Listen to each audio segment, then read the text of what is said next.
Good morning and welcome back to the One Celtic Fans View, where you get your daily morning Celtic news. In this morning Celtic news, Neil Lennon has been having a dig at the SPFL. Ahead of the Champions League against Atletico Madrid, the former Celtic boss couldn't understand why Brendan Rodgers' side had to visit Tynecastle to play Hearts on Sunday afternoon, when, let's face it, the majority of clubs around Europe play their games on a Saturday. And it's always been said that it's usually if you're in Europa, that in Scotland anyway, you would play your games on a Sunday. But that wasn't to be. It wasn't to be. Celtic had to play Sunday. And when you look at the away games and the way that the games have been brought out by the computer in Scotland, it's we've got quite a few away games, and it's quite a tough schedule. Neil Lennon says he feels that Scottish clubs are being shortchanged by the fixture schedule. He said it's Celtic who are taking the brunt of it this weekend, having to play on a Sunday, then a Wednesday, and then they're back to league action next Saturday when they host Hibs at Celtic Park, and another cracking game that will be at Celtic Park. We obviously have Real Madrid this week.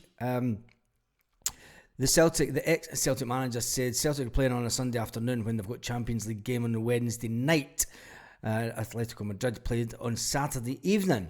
Why are Celtic playing on a Sunday afternoon? Have your say in the comment section about what you think about what is going on with the SPFL. You know, it's always going to be something to try and hold back. Celtic and Rangers will say the exact same about them. Now we've got to Monday and Tuesday to recover, said Neil Lennon. He said they're playing against Atletico Madrid. I know it might be for TV on the Sunday, but Man United played on Saturday evening. Celtic are always going to Scottish football. I mean, we talk about this a lot on this channel, and Scottish football are always going to play second fiddle when it comes to a Sky TV deal, and then they're going to push our games onto the Sunday. Man United gets to play on a Saturday evening or whenever it is, you know, but that's purely down to TV. They're never going to have a Scottish football game on a Saturday night instead of an English game. It's just part and parcel. The devil has been sold our corporate rights to the TV, and it is absolutely disgusting. And that's the real reason that we played on the Sunday. It's nothing to do with the fact that the computer brought us out on the Sunday. The computer would have brought us out on the Saturday afternoon. Playing on the Sunday only does one thing. I mean, it was a rubbish game to watch on TV anyway, when you look at it. The fans, and we'll talk about the fans in a minute, because even the one and only Chris Boyd had a dig at Hearts about their fans, and we'll talk about that just now. So tell me what you think about the fact that we had to play Sunday, and it only gives, I mean, they would have got the Monday off to recover, the guys, so then they come back in on Tuesday, and they've only really got one day training before such an important game. It does Scottish football no favours whatsoever, to say the least. Chris Boyd was, everyone was talking about the ticket scenario, and we had a Hearts fan that alleged that they would encourage more Celtic fans to come back, and the reason that they had then come out with an excuse on why they had 2,244 tickets less sold than normal, and it's usually a full ground. Chris Boyd was obviously doing his punditry for Sky at the weekend and couldn't help taking a little dig at the Hearts fans. He said 20 minutes after Dyson Maeda joined the party with his goal, he said when the Celtic missed the penalty, that was the biggest cheer of the day. That's how bad it was from the Hearts fans, he went on to say. What will I say? That was the loudest cheer of the day from the Hearts fans when Atati missed the penalty. Well, that's it. I mean, Hearts, it's really bad when Chris Boyd is actually having a go at your fans. Right, let's get back to the game tomorrow, Wednesday night. And Brendan Rodgers wants to show Celtic can take on top teams in the Atletico game. Brendan Rodgers wants his team to show that they can take on the best in the world as they host Atletico Madrid on a Wednesday. Celtic look to get their first point in the Champions League. They currently sit bottom of the group after going down against Feyenoord with only 9 men. And until we got a sending off against Feyenoord, we were in the game. You know, the naivety of the squad came to fruition and showed itself that night. And then losing the last gap goal to Lazio. What can you say about that? Brendan Rodgers says, look, we're playing one of the top clubs in the world. one of the best teams. We want to be able to take on the best teams in the world. We don't have to be the best in the world, but we can certainly want to be able to take them on, said Brendan Rodgers. A lot of people are quite confident on the live last night. Make sure you join us for the live tonight. Hopefully there'll be no technical issues. Celtic warmed up obviously the weekend with that 4-1 win over Hearts. I will not look into that whatsoever when it comes to the game. It's going to be a completely different game. Real Madrid, Atletico Madrid are going to be a lot better than what Hearts were. Hearts were just woeful. The players go into the game with great confidence, said Brendan Rodgers. It will be an amazing atmosphere.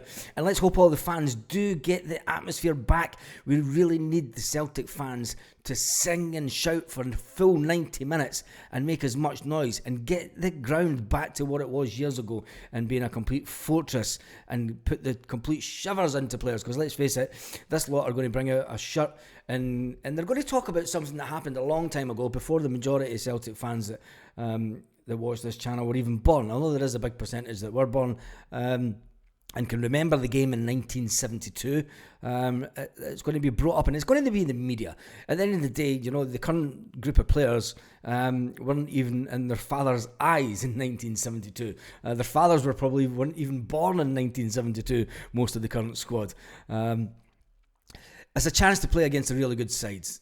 If we get our first points on the board, it'll be good. If we don't, we're going to be bottom of the board again, and it's going to be really hard to get that third position.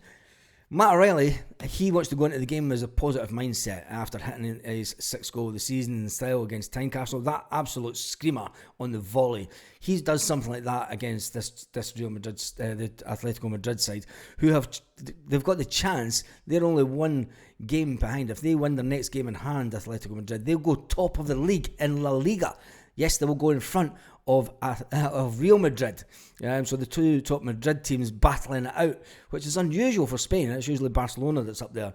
But Atletico, they are up there and they've got a game in hand. And if they win their game in hand, they will go top of the league. 22-year-old Matt O'Reilly said, look, we play well, we take our chances. And we believe we can do it. Anything is possible. When I've spoken about this last night, I said, look, when you look at it, years gone by, Celtic were in the old format of the Champions League. They were in and around it. Well, they won the final in 1967. There was another 2 cases where they got to almost to the final. 3 times in the space of 7 years they were kicking around the final of the big cup. It can be done. It can be done. When the players cross onto the pitch, if they have the right mindset and, you know, conduct themselves in the right manner, there's every chance that they can do it. 22-year-old says, look, we've seen it in the Champions League before in games in the past. I think performance is definitely there. It's just a matter of being ruthless in both boxes, to be honest. And it means not letting any sort of silly goals at the back. And they have to be more ruthless in front of goal. That is it. They have to be more ruthless. In the next video, I'm going to talk about the Celtic transfer window in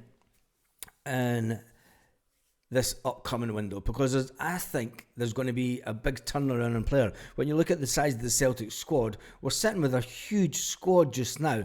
It's the biggest in the SPFL, and you know, it's even bigger than the Liverpool squad.